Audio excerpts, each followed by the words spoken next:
What are the best cameras for content creation in 2025?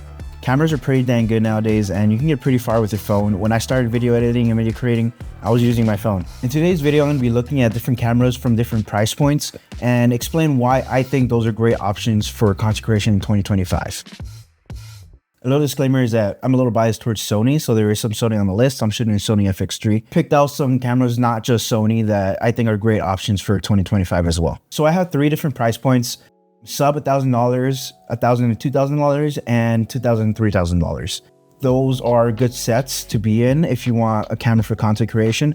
Anything over $3,000, I think you're getting more into the professional cinema stuff. I'm strictly thinking about content creation, someone who needs better pictures for their website, for their business, or they want to create better looking videos. So the first category is sub $1,000, and I think these three cameras are pretty good picks for either your first camera or an old camera that you want to upgrade to, or you're using your phone. These are going to be way better than using your phone, way better quality. The Sony ZV-E10 with the lens kit is $698. It's a little bit less without the lens, but you need the lens to shoot. I think this is a great option. It's small, it's compact, it has a flip out screen.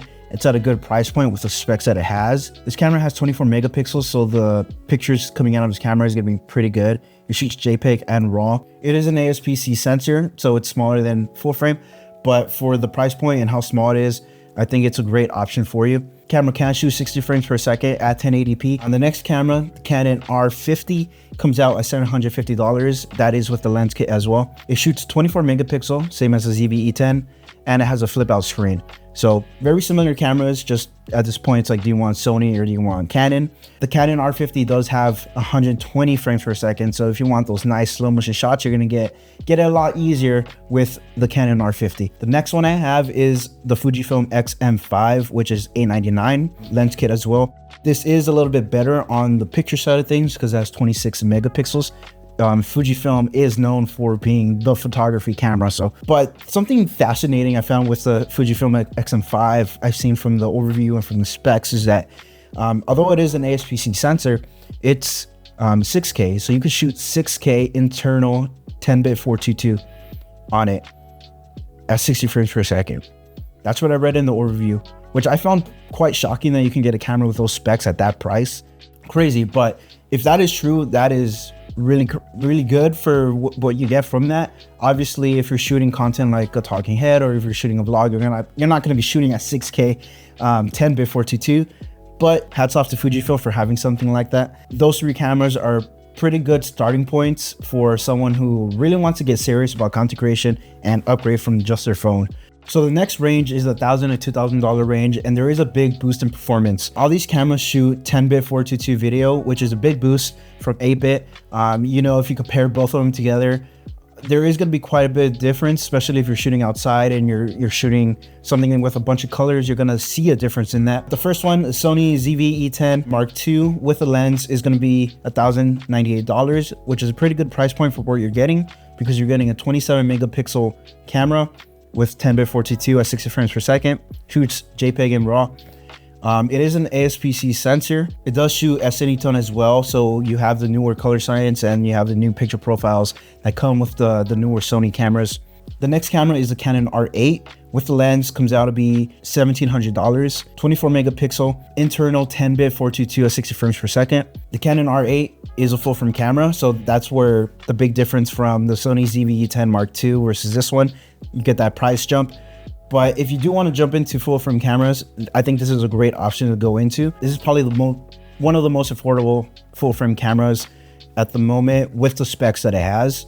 The next one was a little bit surprising to me. It's the Fujifilm X-T5. I got this camera because I wanted something that was more for images. I wanted photography-based camera, but something that I could just take with me at all times. I wanted something small and compact. I got it because it's 40 megapixel sensor, small and compact. But when I realized that the video quality from this camera is pretty insane, I had to throw it on the list. So you can get 6K video from this camera, 10-bit 422. And honestly, the video you get from this is pretty amazing. It competes with my Sony FX3. Downside, it is ASPC sensor versus the full frame. For the price of what you're getting, 40 megapixel sensor, 10-bit 422, this is one of the best ones out there. Caveat, you can't flip out the screen. This is, I think, the only camera in all of these that you can't flip out the screen. but you know, you can make an exception for it, I guess. So the next range is $2,000 and $3,000. You don't get an insane boost in image quality like you would get from the 1,000 to the 2,000 range, but you do get a lot of usability differences, and you also get, you know, opportunity to upgrade your camera with external shooting or external raw shooting. The first camera, the Sony a7 IV, I think that is one of the best cameras out there for hybrid shooters. If you want something for content creation, that's definitely one of the cameras to go to. Amazing pictures, amazing video quality, 33 megapixel sensor, so those photos are going to be creamy. Full frame, you can shoot 4K 60 frames per second at 10-bit 422. Like, that is really cool that you can get a camera that's all that all in one under $2,500.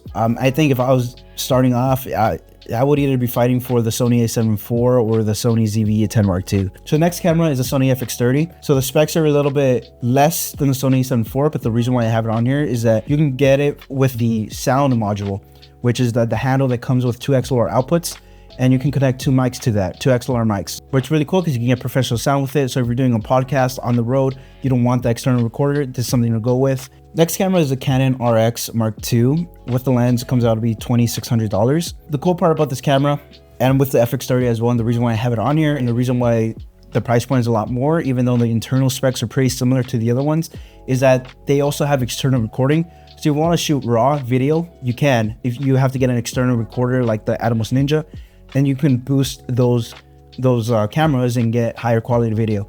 I think my pick will either be the Sony a7 IV or the Sony ZV-E10 Mark II. What you get with them are incredibly well spec'd out cameras that will grow with you. They're not gonna be cameras that in 5 years you're gonna have to get a new one. They're gonna last for quite a bit of time, and that's what I like to look for when getting a camera, is not only that it fits my budget, but also what is it that I don't need to buy another camera in the next couple of years that's gonna last for a long time. So those are a couple of cameras I think are great options in 2025. Let me know if you're looking into getting any of these and maybe you're closer to getting your next camera. I had fun putting this list together. I might do one with bundles of like light audio camera and putting them at different budgets for different levels. I might do that as well. But let me know if this helped or if you want to see anything else from me. So